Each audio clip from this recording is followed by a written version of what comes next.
Not 7 days. And then he needs a congressional. Vietnam was never declared war by Congress. It was never approved.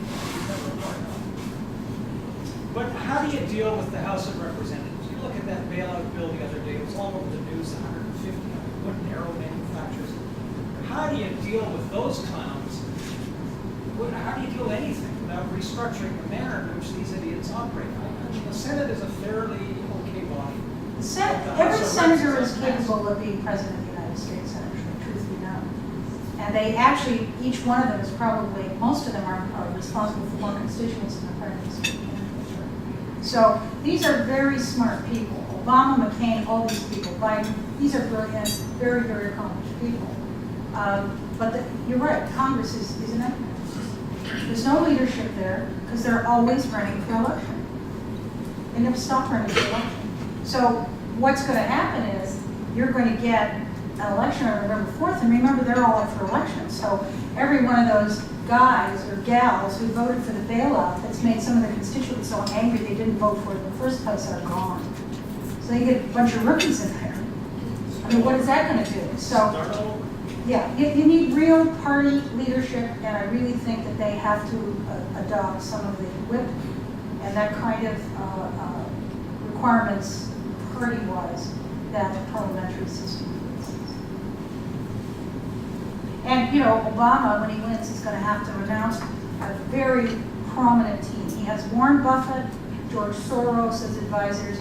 He has you know, the Clinton guys.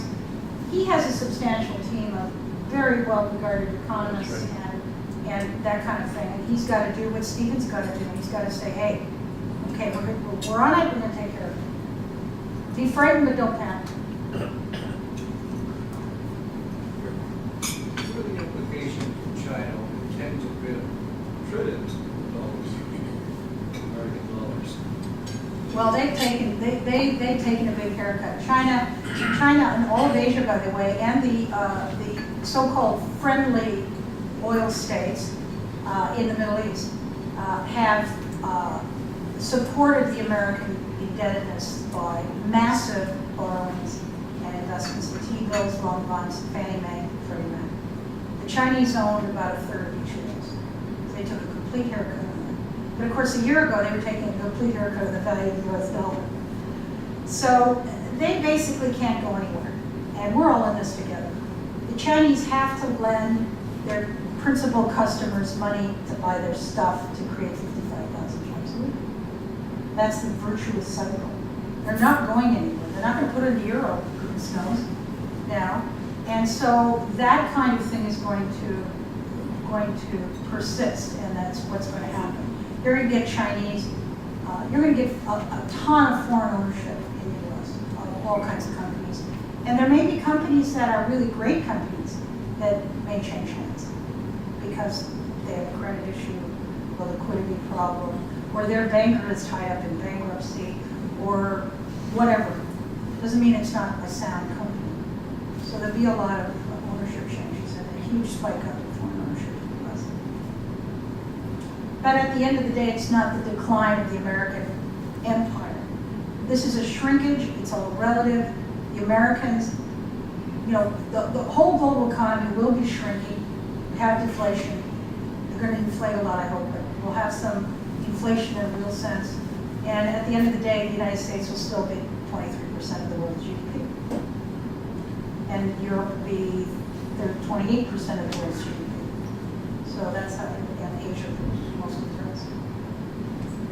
American dollar deflate or what's that? The American dollar has been going up in this. I don't know if it still is. And that's strictly a flight to safety. Everybody's in T-bills. You're not going to put, the Americans stopped after Lehman hit the wall. They stopped putting money in the bank because their deposits were only insured up to 100. And it's not Mon Ha that got worried, although they're worried too. They don't have more than $100,000 anyway in the bank. It's the small and medium business who's just, you know, got paid $500,000 from a great manufacturer in Des Moines. Just got $500,000 from Chrysler, and you know, that treasurer of that company is not going to put it in a bank account. He's going to put it in T-bills or something like it. So, Okay. you know, the T-bills, the rush, there's a huge rush into it, the spreads went up with the US dollar. Diane, a couple of weeks ago, we heard Brian Folio speak on the Trend Analysis Institute in Boston. He tells us that beginning next year, there's going to be another wave of mortgages coming. That nobody knows how big, but it is bigger than the previous wave that we've gone through. Can you comment on that? What you think might come out of that? Well, that's where I really think